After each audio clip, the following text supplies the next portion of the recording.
నాన్నగారు, ఉమ్. కాఫీ తీసుకోండి.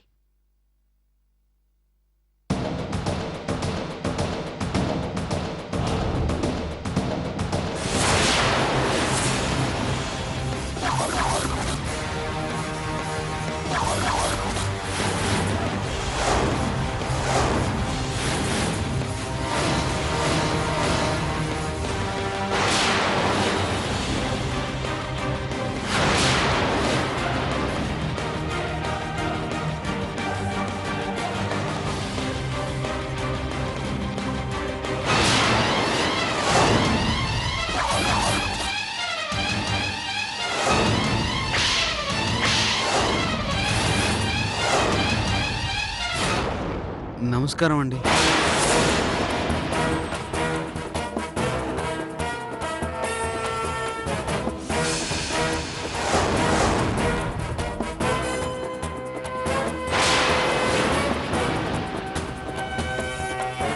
రా, ఎందుకు వచ్చావు?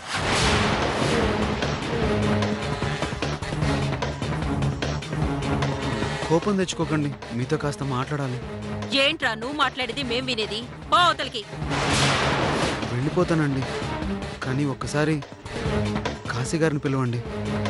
మాట్లాడి వెంటనే వెళ్ళిపోతాను. రేయ్, నా కొడుకు గారి నిన్ను చూశాడు, వాడి చేతిలో చస్తావు. మర్యాదగా వెళ్ళిపో. నేను చెప్పేది ఒకసారి వినండి. తులసిని ఎందుకండి అందరూ తిడుతున్నారు?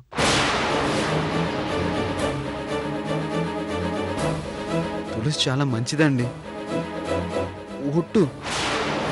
రేయ్, నా కొడుకును కొట్టి మా పరువును గంగలో కలిపి ఇప్పుడు దాని తరపున వగ్గాలు తప్పించుకుని వచ్చి దాని మంచి గురించి మాకే చెప్తున్నావు నువ్వు?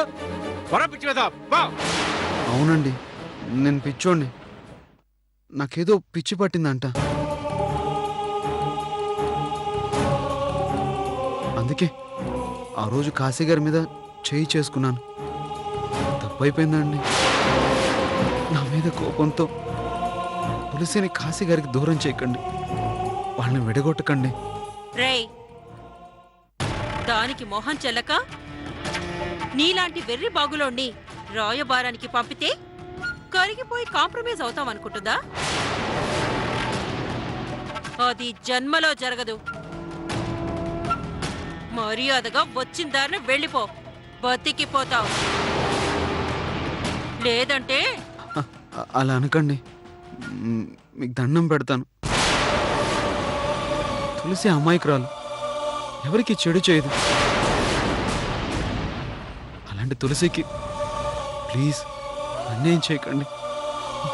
ఒక్కసారి కాశీ గారిని పిలవండి. ఏంట్రా పిలిచేది? అక్క,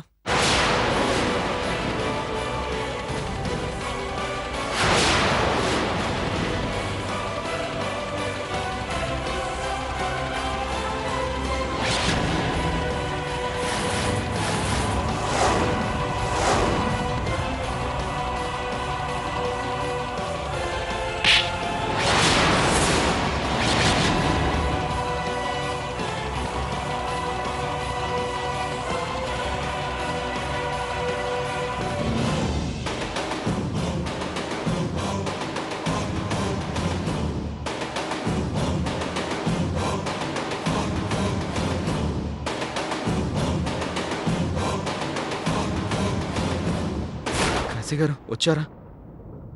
తులసి అలాంటిది కాదు, కానీ వీళ్ళు తులసిని తప్పుపడుతున్నారు. అది తప్పని చెప్పండి కాశీ గారు.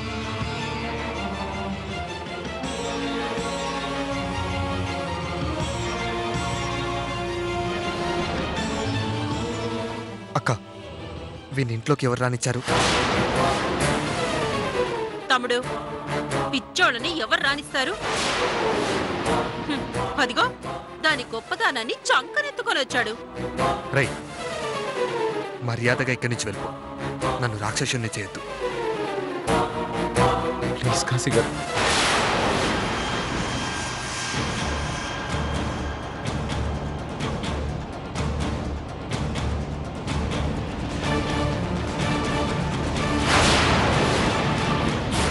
వెళ్ళిపోతాను, కానీ తులసిని మీ ఇంటికి తెచ్చుకోండి కాశీ గారు. తులసికి మీరంటే చాలా ఇష్టం.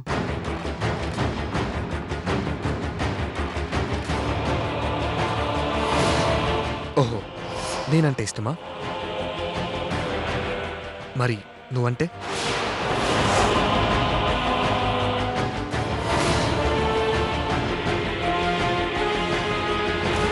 ప్రేమే కదా, అందుకే నీ వెంట తిరుగుతుంది.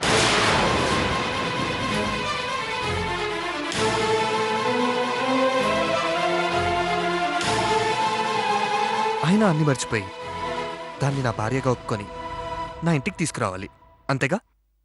లేదు కాశీ గారు, లేదు. తులసి చాలా మంచిది, తప్పుడు మనిషి కాదు.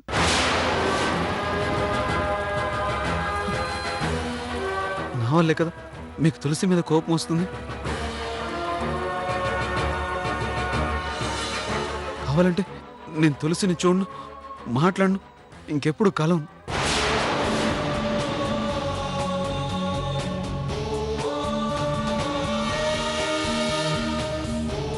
మీరు తులసి విడిపోకూడదు. మీరెప్పుడు సంతోషంగా ఉండాలి. ప్లీజ్ కాదనకండి. రే, ఇప్పటికే చాలా ఎక్కువగా మాట్లాడావు. నాకున్న కోపానికి నిన్ను ఈ పాటికి చంపేయాలి.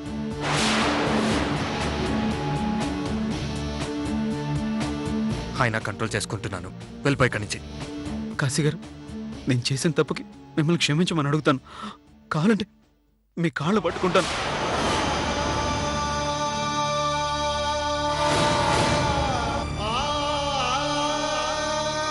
రేయ్, పోరా.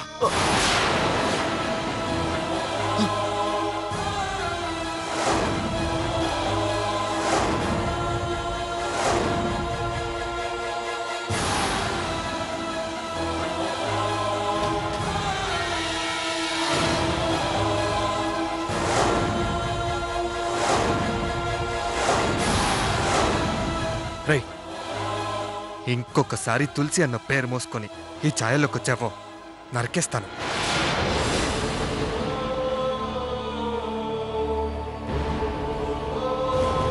పోయి కనిచ్చి.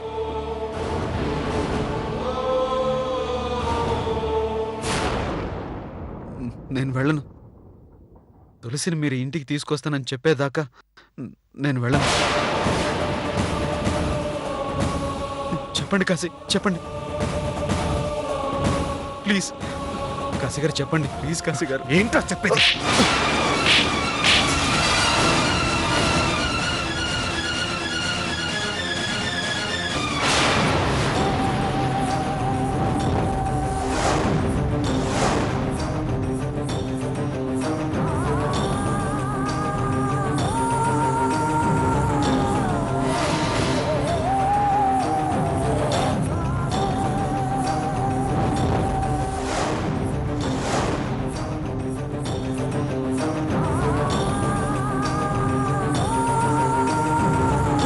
కొట్టండి, చంపండి, కానీ తులసిని మాత్రం దూరం చేసుకోకండి.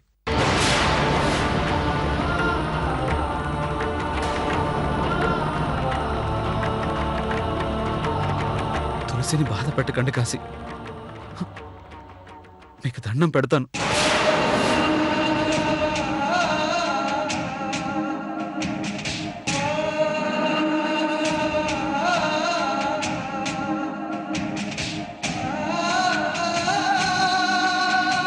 తులసి చాలా మంచిది. ప్లీజ్ కాశీ గారు, నేను చెప్పేది ఒక్కసారి వినండి. రైట్. కాశీ గారు, ఏంటో చెప్పేది? కాశీ గారు, నా మాట వినండి.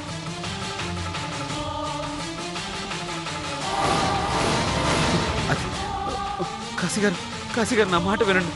నేను చెప్పేది ఒక్కసారి వినండి. పోరా, కాశీ పోరా గారు. ఇక్కడి నుంచి.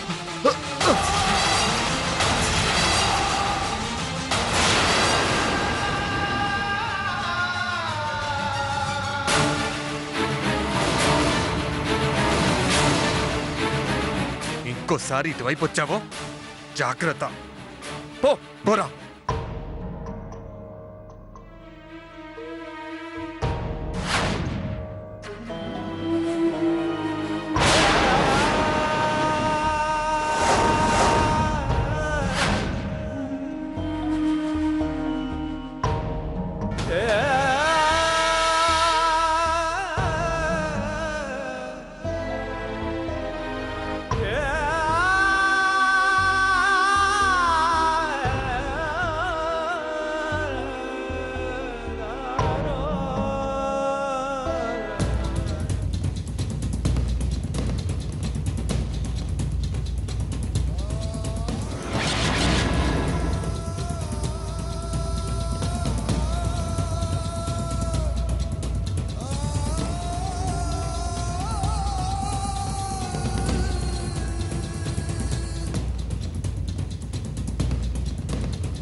నువ్వెందుకు వచ్చావు?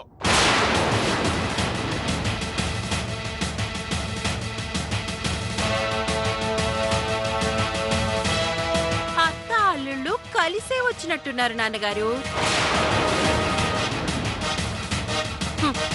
అల్లుడి గారి ప్రయత్నం ఫలించలేదుగా, అందుకే అత్తగారు ఎంట్రీ ఇచ్చారు.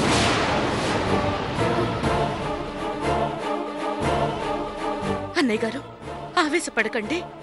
ఇలా జరిగింది ఎవరూ కావాలని చేసిన తప్పు కాదు.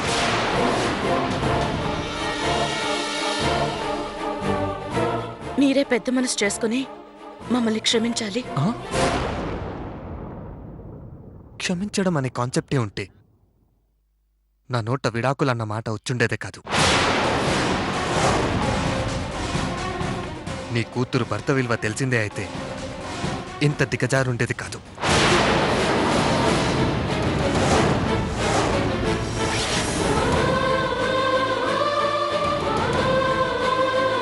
ఇక మీరు వెళ్ళొచ్చు. బాబు, నీ ఆవేదనలో అర్థం ఉంది.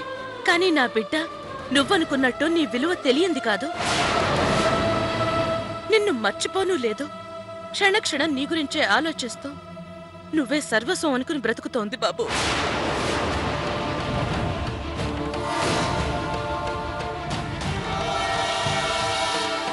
అలాంటి నా బిడ్డని ఒంటరిని చెయ్యొద్దు. కాస్త ఆలోచించు బాబు. ఎప్పుడైతే నీ కూతురు కళ్ళ ముందు మరొకడు నన్ను కొట్టాడో అప్పుడే నేను చచ్చిపోయాను.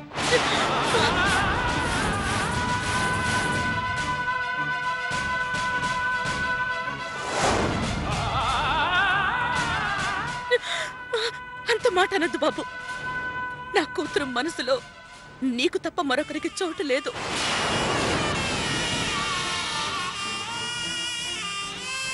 నువ్వు కాదంటే అది దిక్కులేదైపోతుంది బాబు.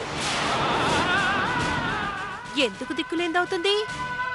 అక్కును చేర్చుకోవడానికి ప్రియుడున్నాడు కదా.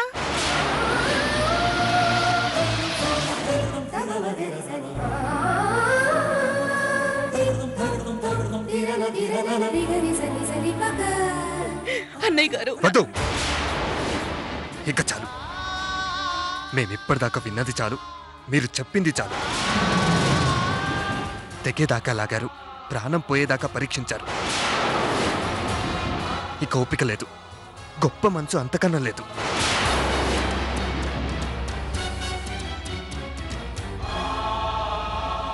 వెళ్ళిపోతే మర్యాదగా ఉంటుంది.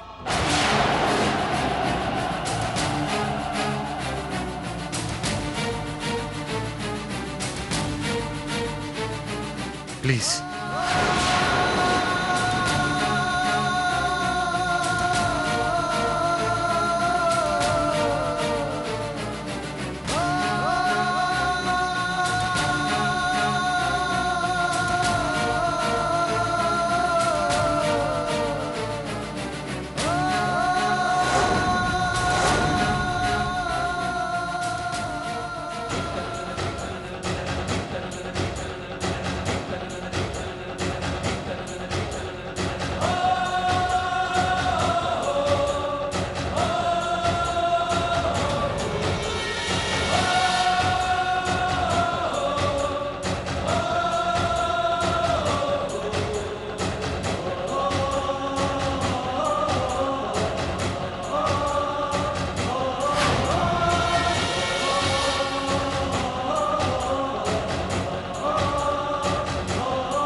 తమ్ముడు, వాళ్ళు ఏదో ఒకటి చేయాలరా, లేకపోతే వాళ్ళు.